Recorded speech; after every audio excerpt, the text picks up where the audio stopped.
5 seconds. Start. Mr. Deputy Chairman, sir, before I continue further, I would like to offer you my wholehearted congratulations on your re-election to this high office. Sir, the spectre of inflation has been raised. It is said that the monster of inflation is raising its hideous head and that there must be an effort all round to bring down prices. I would like to examine whether there is any justification for raising such a scare and whether there is an inflationary pressure at all on our economy. A false alarm has been raised by our cities to hamper our development expenditure and the development of our economy. While we must maintain a watchful approach, a cautious approach with a view to developing our economy and implementing our plans, an alarmist approach will only mean that we hamper the growth of our economy and our development expenditure. I admit that there has been of late a rise in prices. Now we have to examine whether this rise in prices is due to inflationary pressures. We all know that this is the peak season when there is the greatest demand for money in our economy. This demand for money is due to two factors at the present moment. It is due partly to the rise in our economic activity and partly due to seasonal factors. The figures of money supply which have stood at rupees 2150 crores at the end of March may taper off rupees 2000 crores after the busy season is over. We have to see whether this supply of money is at all inflationary. What I feel is that in times to come, when the products reach the market, the supply of goods will match the money supply position. But we can also examine apart from the money supply position the rise in the price itself.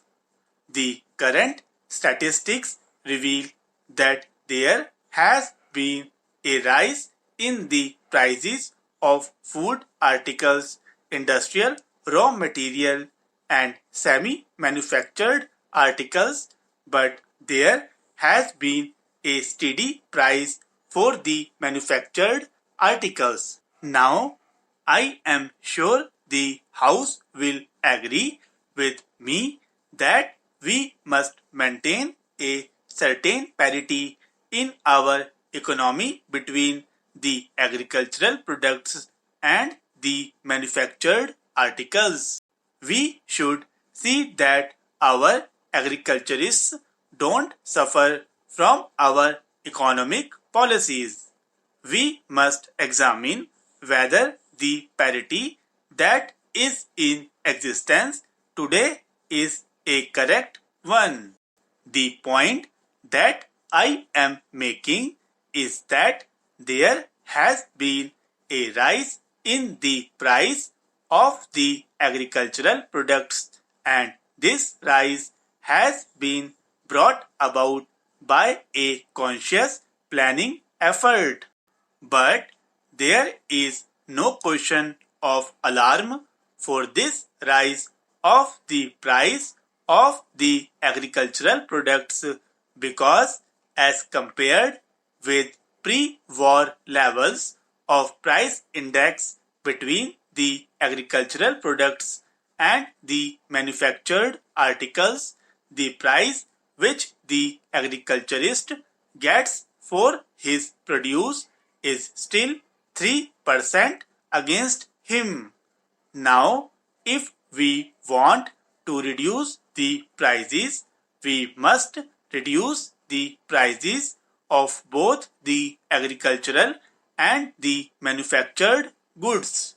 There is no point in becoming alarmists only when the prices of the agricultural products are rising, because I am certain that there is still room for the rise of 3 points in this index.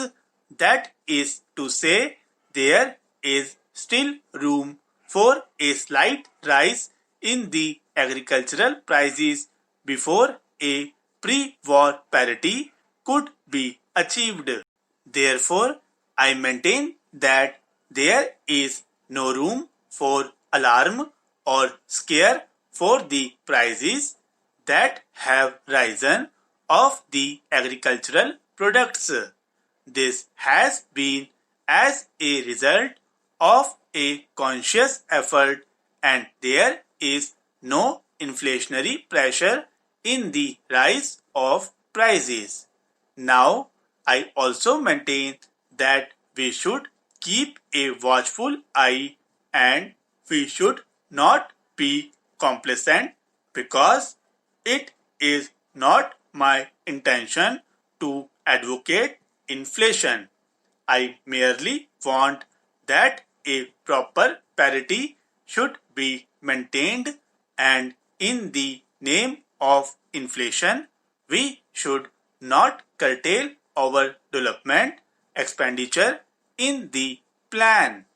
But for keeping this economy steady, we have to see that the supply of goods and services keep on increasing with the demand that is made on them with the rise in our economy, and we should not hesitate if there is a necessity to whittle down even our foreign resources and import large quantities of food in order to keep the prices down when our production of rice has not been better than last year and our rabi crop will not be as good as last year.